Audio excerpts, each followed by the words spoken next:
क्षितिज पारी तिमी भए बादल बनेर आइदिन्छु। नमस्ते सम्पूर्णमा, म चाहिँ वनदेव किराती राई।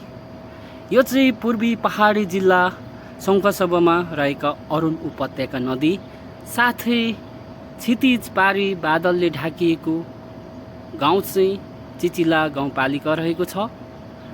यो ठाउँ डाँडा काँडा भए तापनि यसभित्र राम्रा राम्रा बस्तीहरू रहेका छन्। यो ठाउँ चाहिँ वन जङ्गल हरियालीले भरिपूर्ण एकदमै सुन्दर ठाउँ रहेको छ।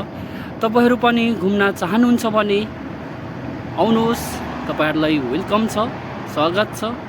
घुम्नुहोस्, रमाउनुहोस्, चिसो चिसो मौसम लिएर जानुहोस्, साथै